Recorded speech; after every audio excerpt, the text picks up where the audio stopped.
Back in junior high, there was this incredibly beautiful girl named Lauren. It was almost unrealistic how attractive she was, and there were even rumors that she was a model, though they turned out to be fake. My 8th grade class had around 100 people, and so about 50 guys, and I guarantee that every single one of them had at least heard about Lauren. Not uncommonly, she'd come up in conversation, and while a lot of us guys would boast about how we'd ask her out sometime, of course most of us were way too nervous to do that.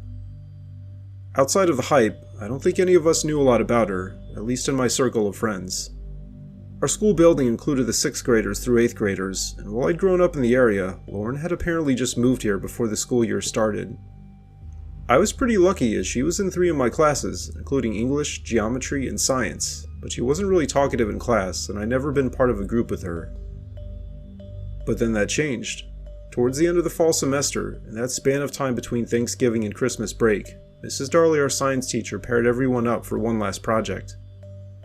Maybe because there were some troublemakers in our class, and Mrs. Darley didn't want 2 people to form a group and both goof off, she made the pairings random. When she finally called Lauren's name and then my name right after, I felt a surge of adrenaline through my body. I automatically knew the other guys in the class were jealous, but honestly in that moment I felt more intimidated than anything. After Mrs. Darley finished calling our names and passed out the assignment packets, she gave us till the end of class to start meeting with our partners. As everyone started talking and got up from their chairs, my heart started racing.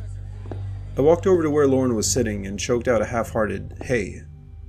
She said hey and looked back. Thank God we had those packets, because if it weren't for them I would have had zero idea of what to talk about. Not to bring up too many details, but the project had to do with observing aquatic life forms and basically required us to collect some water from a natural habitat, look at it under a microscope, and describe what we saw. Therefore, we need to visit a river or pond or something. After a few minutes of awkward conversation, Lauren and I figured out we actually lived a few blocks from each other. There was a small pond/water retention area about midway between us, so naturally we decided to go there. This was a Wednesday, but because of how our schedules worked out, we made plans to meet there after dinner on Friday. Lauren and I each grabbed several plastic collection tube things that Mrs. Darley said we could take, then shoved them in the packets in our backpack, and that was that. Word spread quickly within my friend group, and people started asking me about Lauren. I really didn't have anything to say, since like them I didn't know her and we'd only talked about the science project. There wasn't any time to talk to her in class before Friday, so when I went to go meet her that evening, I felt pretty intimidated. As the days were shorter, it was already close to sunset, and with the breeze it was a little cold. I got to the pond a few minutes before 6 and didn't see Lauren, so I started to look around. There was a pump in the middle of the pond that was connected to these sprinklers in the forest nearby, and there was a control panel with lights and an electrical box right by the street. I began walking around the edge of the pond, away from the street and towards the forest on the other side. I'd never walked through these woods before, and while I liked exploring, I couldn't go now since Lauren was supposed to arrive any minute. However, right as I turned around and began walking back, Lauren came into view and walked towards me. I did this half-wave thing and nervously called out, "Hey." Lauren greeted me and asked how I was doing, and I did my best to sound normal. She asked if I'd ever been to these woods before, and I shook my head no. Lauren said she'd like to come back and do it sometime. Without thinking, I suggested we explore it now. To be clear, that wasn't any kind of attempt on my part to get her alone and make a move or something. I was just genuinely up for some exploration. Lauren's face lit up and she asked if I was serious, and I said yeah. We each took out the plastic tube we brought and walked over to the edge of the pond and scooped up some water. That was all we really had to do for this part of the project, as besides writing up how we both participated in collecting the sample, the only thing left was to look at the water under a microscope in class. There was about half an hour of daylight left, so we figured we could walk through the forest at least a little bit. There was this huge nature preserve in our suburb, and while I'm not sure if these woods connected to it, they were big enough that we couldn't see any other buildings despite walking straight into them for 10 minutes or so.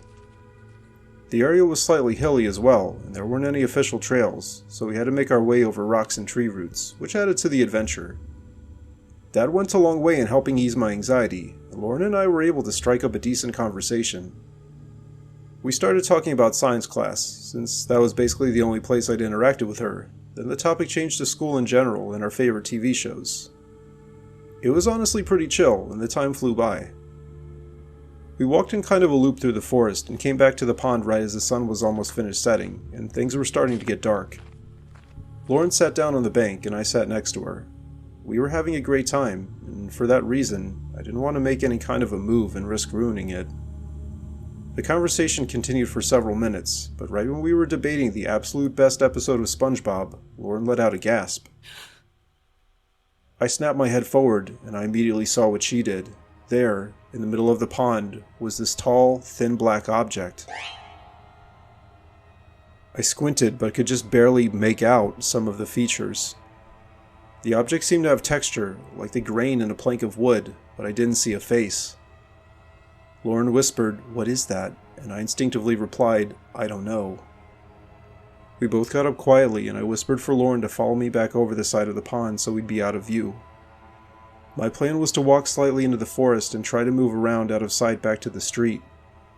However, that went out the window a second later when we both heard a loud, guttural growl followed by the sound of splashing water.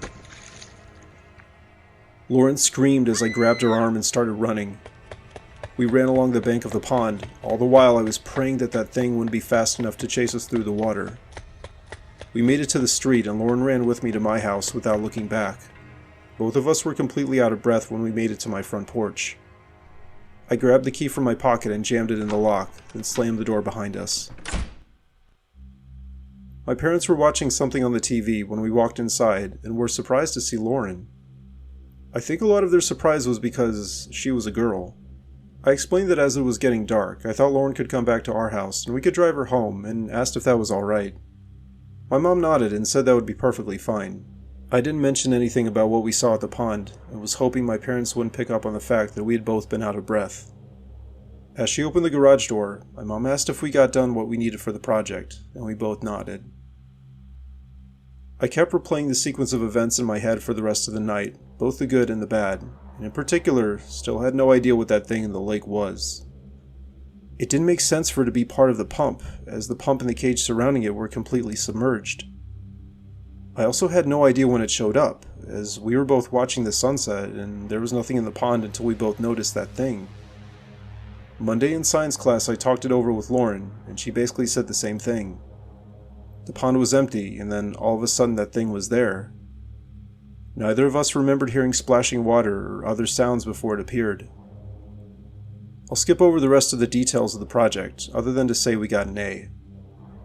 Much more importantly though, Lauren and I became friends and started hanging out. We officially began dating a few months later, and actually got married a few months ago.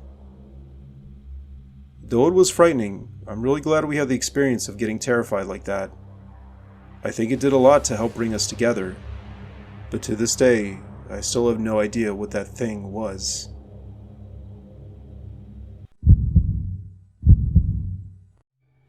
I was an engineering major, and my freshman year of college I had to take this intro to programming class. I wasn't really a stranger to coding, and had actually taken AP Computer Science in high school, but for some reason I still needed to take this class for my degree plan. Luckily it wasn't that hard, and I started to make friends with some of the other people in it. One of them was a guy named John, and we still keep in touch today. The class was divided into lecture and lab, and John and I were in the lab section on Tuesday afternoons. The labs were usually chill, and we almost always had enough time to finish the assignments. Our TA was a guy named Rob, and he was a few years older than us. I think he was a grad student. There were 6 or 7 other people, mostly freshmen like us. However, one of the students was a bit older, maybe in his mid-30s, and he had a thick accent and spoke in broken English. Now, I don't mean to be disparaging to anyone in particular, but this fact did play a role in what happened. I'll call the guy Jeff for this story, and early on we realized he was having a lot of trouble. I'm not sure how much Jeff had used computers before, but it seemed like he was very new to coding. Whereas most people in our lab could work independently, Jeff constantly called Rob over, and he basically ended up having to do the work for him.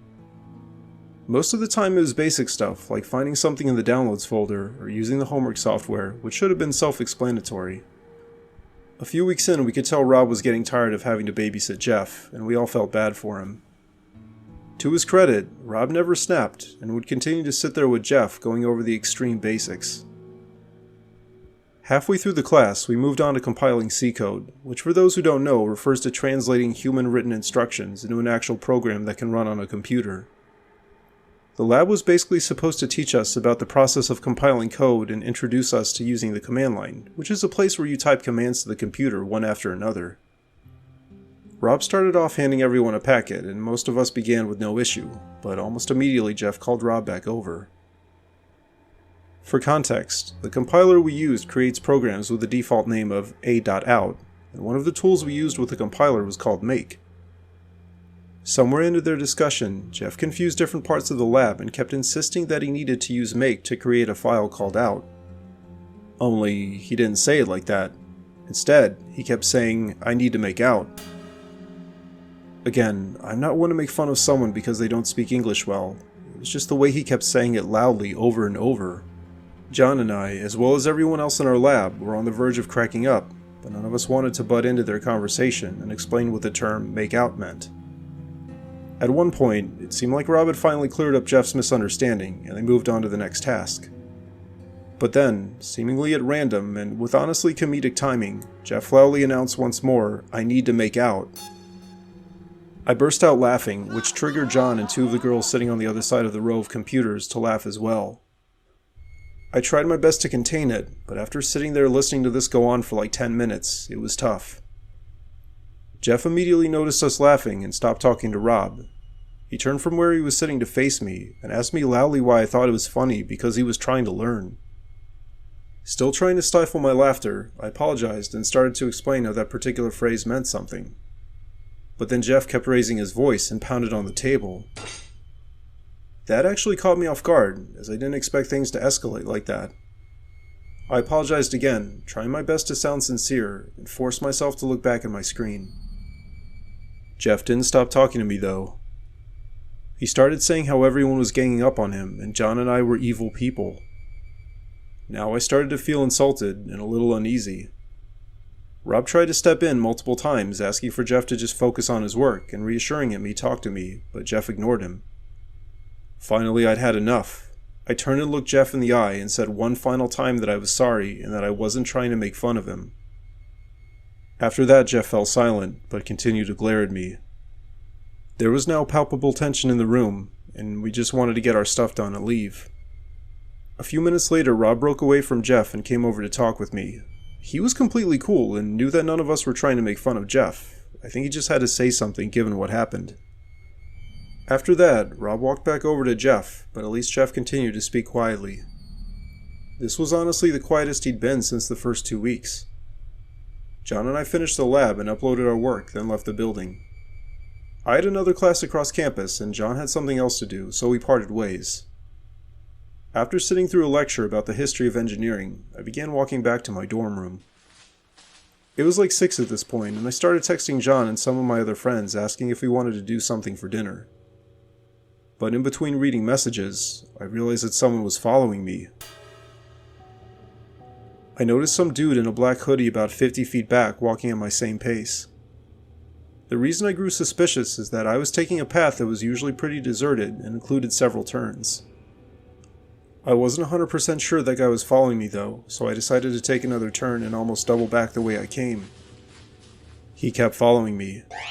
I texted our group chat I was being followed, and predictably most of the guys thought it was a joke. But then John commented on how mad Jeff got and suggested that was him.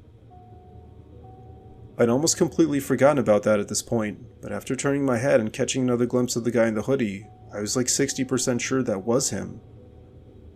I couldn't see his face, but his height seemed to match, and the way he walked seemed familiar. I texted back, "Shit, I think you're right," and started walking to the Student Union building, which would still be decently busy. The building was long and narrow and had 2 floors with various restaurants and study areas. After walking inside, I quickly made my way over to the stairs, then down one of the hallways.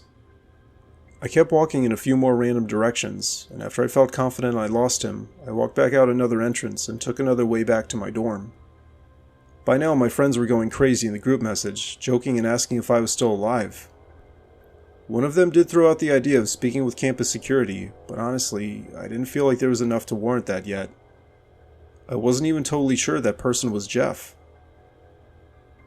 I told myself if whoever that was started following me again, then I would call campus security. But as far as I could tell, I wasn't followed back to my dorm room after that. By now, plans had fallen through, and I just heated some leftovers in my room and opened my laptop to watch YouTube videos. My roommate Dustin wasn't there, which was typical as he usually came in later. About 30 minutes passed, and I distinctly remember watching this Australian YouTuber, Nergeros, when I heard the doorknob turn. I figured it was Dustin, and instinctively turned down the volume as he continued fumbling with the lock. I yelled, "One moment," and set my stuff down so I could help him with the door, but the sound abruptly stopped. All at once, the thought that it could have been Jeff trying to break in hit me, and my stomach sank. I kept my gaze on the doorknob, and when it didn't start turning again, I felt my heart beat faster. I walked over and looked through the peephole, and as I was afraid of, no one was there. I decided to get a metal kitchen knife and planted my foot to where the door would only open a foot or so, just enough to let me peek out into the hallway, but also be ready to slam the door in someone's face. Inching my neck out, I saw the entire hallway was empty. This solidified in my mind that someone had just tried to break into my dorm, and as I strongly suspected it was Jeff, I figured now would be a good time to call campus police. I dialed the number and spoke to the operator, but not even a minute later I heard a scraping sound coming from outside. My dorm was on the first floor and there were bushes outside the window, and I immediately suspected someone was trying to climb through. The sound of glass shattering rang out in my dorm and I screamed. I ran out into the hallway and shut the door while the operator informed me the actual police were now coming as well. I kept running into the lobby where a few of the other kids in my dorm were sitting, and when I told them what was going down, they freaked out. Luckily, a campus security officer came inside a few seconds later, and I pointed the way to my dorm room. The campus security and police officers actually found Jeff waiting inside my dorm room. Apparently, he didn't even try to escape after he saw I wasn't there, instead just waiting for me to return. I'm not sure how that made any sense, since I was sure he heard me screaming and slamming the door, but needless to say, Jeff had issues. He was let out in cuffs and didn't make eye contact as he left, and I never saw him again. I also have zero idea what happened to him, though I strongly suspect he was expelled. Dustin and John, as well as everyone else in my dorm and computing class, were shocked to hear what happened, and thinking back, sometimes it's still hard for me to wrap my mind around how quickly things escalated. But at the end of the day, I'm just glad Jeff wasn't able to catch me by surprise. When I was in second grade, my social studies class was doing this project where we had to make our own board games. We were learning about the different types of geographical features like mountains, rivers, and oceans, and the games had to incorporate these elements. Most of the class made these Candyland-style games where you had to spin a spinner or roll a die to move along a path divided into different squares, and there were special squares and cards that added to the gameplay. The project would culminate in an after-school social event, kind of like an open house, where our parents would join us and we'd play each other's board games. I wasn't really hyped for it, but I wasn't dreading it either. I was mostly glad we got time to make the games during class. Cut forward to 2 days before the event. Most of us were putting the finishing touches on our boards, and our teacher, Mrs. Smith, was walking around inspecting our work. When she got to my desk, she stopped and looked down. I could tell she was looking intently at my game board, but at the time I didn't know why. After a few seconds, she asked me how I came up with the name for my game, which was Make Out Mountains. I didn't know what the term make out meant, and had assumed it just meant get out or get away. Therefore, I had chosen it for my game, since players had to get out of the mountain range and make it to a lake. Mrs. Smith gently suggested that I change the name to Maven Mountains, since Maven is my last name, and I wouldn't have to change too much of the wording. I asked her if I did something wrong, and she just smiled and told me no. She said I just couldn't use the original name. Because I had already started coloring in the board, I either needed to use whiteout or cover up part of what I'd already drawn. Mrs. Smith suggested a way I could use a little bit of whiteout and then alter other parts of the drawing with a permanent marker. She was out of whiteout in her classroom though, so I had to go down the hall to the teacher's supply room. I was a pretty straight-laced kid, so Mrs. Smith trusted me to get what I needed and come straight back. Therefore she gave me the hall pass and I walked outside. As we were in the middle of a class period, the hallway was deserted and I expected the supply room to be as well. However, when I walked into the room, I was caught off guard by some random dude just standing there. Like, he wasn't getting any supplies or looking for something. He was literally standing in the middle of the room, facing out towards the window.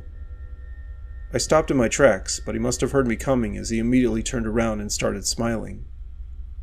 I didn't recognize him as any of the teachers or parents that I knew. Right from the get-go, I got insanely creeped out.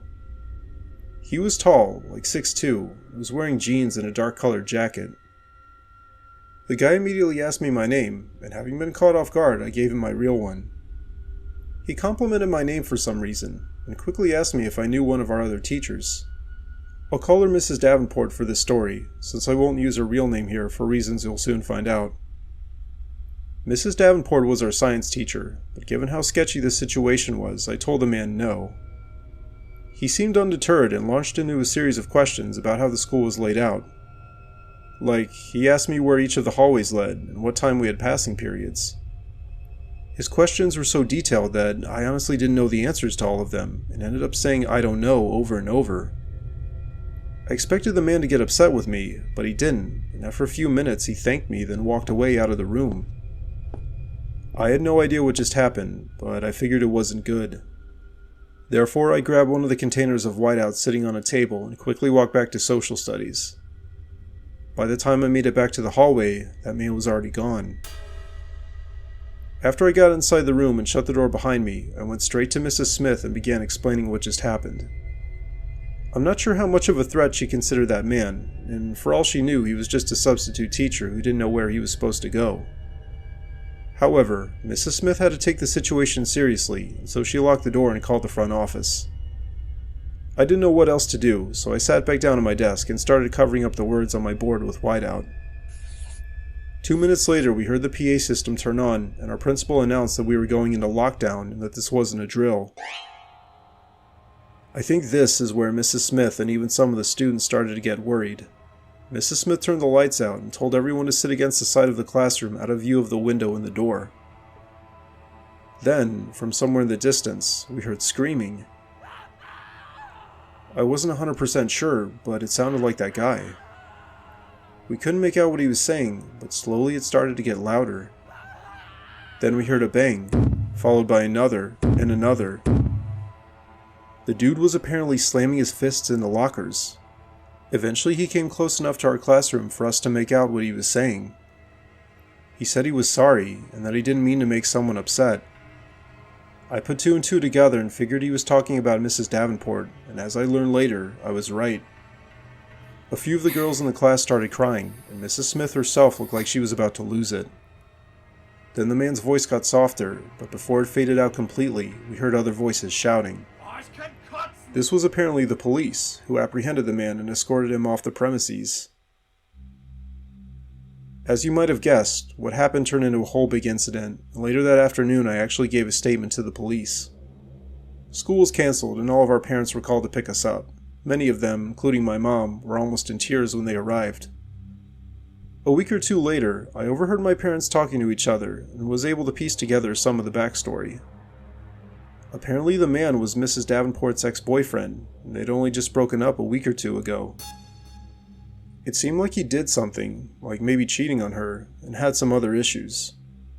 When Mrs. Davenport stopped responding to his texts and calls, that's when he showed up at the school. I'm still not sure what that man's plans were, as in, if he just wanted to talk to her, or if he was going to try to abduct her. In any case, I never saw nor heard anything about him again. I still think of what happened from time to time, including how vulnerable I was when I was alone with him and no one else knew he was there. I'm just glad he didn't attack me, and that he wasn't able to get to Mrs. Davenport. Maybe it was fate that I had to go to the supply room at that exact moment, and all because I didn't know what the term "make out" meant.